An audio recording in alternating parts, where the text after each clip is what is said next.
Yeah, so this is Pachamama Pinot Gris 2021. Yeah, Pachamama, it's northeast Victoria, so Alpine Valley and King Valley, those two GIs on the east corner of Victoria, and apparently two girls, Nina and Carl. So winemakers, they've traveled around the world, Bordeaux, Burgundy, Rhone Valley, even in Portugal, in the Alentejo apparently. So yeah, very well traveled ladies, love their wines, and yeah, and we're very happy to give it a crack. This is how they describe the wine on the back of the bottle. Huh. Pasha Mama can pack a punch, but she can also be soft and sensuous. Are they describing my girlfriend or this bottle of wine? Is that what they're trying to lean? I think he's the Pacha kiss, Oh, a okay. mama, She can be the authority. she can be the authority. All right, I get to crack this bottle. Let's get into this Pinot Gris. Let's do it. Now, that's how you. Oh, it's perfect. I'm not sure if I could do it better, Angus. Thank you. You doing I turn with my right hand. you. you So Pinot Gris, though, am I saying that correctly? Because Pinot Gris, yeah, perfect. Pinot Gris. So what's Pinot Grigio?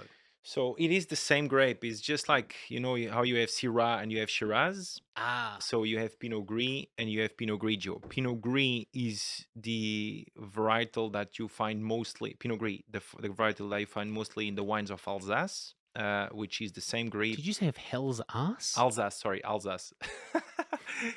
Alsace. No, no, no. Sorry, man. Where's that? So Alsace Yeah. is the northeast corner of France, so on a French border with Germany.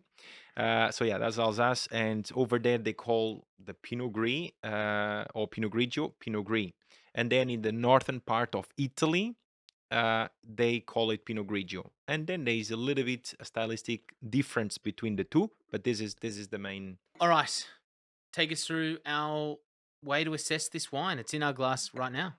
But it is pale, and color wise, where would you put this between a lemon, say a lemon gold or an amber? I mean, yeah, it's I mean, pretty it's obvious. it's lemon gold, right? Yeah, pale lemon, pale Yeah. lemon, pale lemon. This is like so youthful, so fresh. It is 21, so you expect that from a Pinot Gris. So when we're drinking a 2021 wine, Mm-hmm.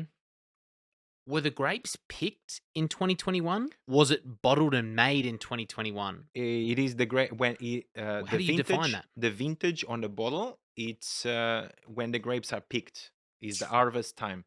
So 2021 was when it was picked, Yeah. and this is like in Australia, February, March, Right. end of So January, it's February, always March. picked around those early months of the year. Correct, right after summer, and in the old world or Europe, it's 6 months after. So Oh, their summer. on their summer, yeah, Yeah. end of their summer. So end of So it's August. always the end of summer. That's when you're picking grapes. Correct. When they're fully ripe, when the Oh. summer has ripened the grapes, they're ready to be harvested. They have sugar. They have the right balance, acidity, bodies, sweetness, Didn't and know that's that. when they picked. That's really cool. So this Yep. was most likely picked in February or March of last year. Correct. Cool. Yeah, February, March, yeah, Yeah, end of cool. summer. Yep. Great. So we've gone for a pale lemon color. Mm-hmm. We're on the nose. On the nose, condition, clean and clean. Yeah. It's very bright and sharp. Very bright, clean, sharp, as you say. Yeah, that's good. Intensity of aromas, light, medium. Light? What to? Light to medium, like somewhere in that range? Yeah, medium. I think it's medium. It's not one day. At some point, we will have, for example, a Gewürztraminer, which is super pronounced. It's super aromatic. A what? A Gewürztraminer. Oh, yes. Okay. Gewürztraminer. It's Can you this type of repeat it? wine. Can you repeat it, Angus? Gewürztraminer. Pretty I have close. seen that in the close. in That's the good. wine fridges, yeah. This one is medium. I don't think it's as light as you would taste on a Pinot Grigio from northern of Italy. Okay.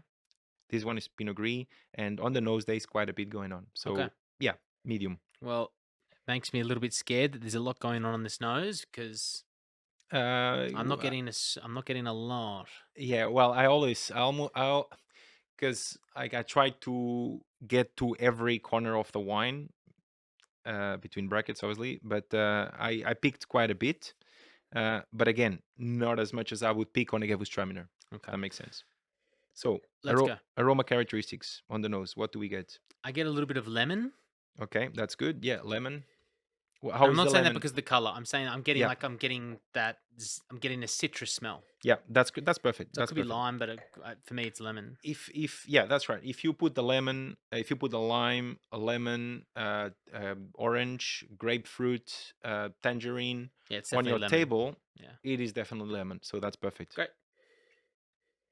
I Is am that- getting some fruits. I am getting a little bit of apple, some green apple. yeah, green apple. Yeah, more green apple than like ripe yellow apple or Yeah. whatsoever. Like it is pretty fresh. It's not a red right? lady. No. No.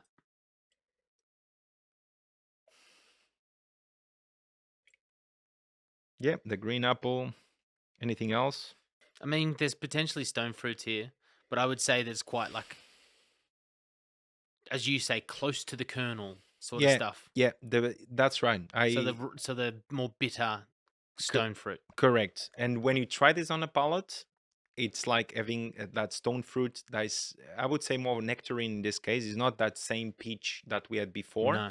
So this is the nectarine, and as you say, it's like closer to the kernel. And when you try it, you will see that on the palate, the Oh, bitterness okay. that will like give you exactly that. Hopefully everyone's staying with us and just smelling at this point.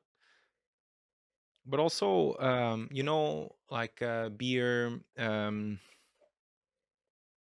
Like I don't want to say stale beer, but almost, like when it's Like all yeast? east. Yeah, I think it's more east. Yeah, east.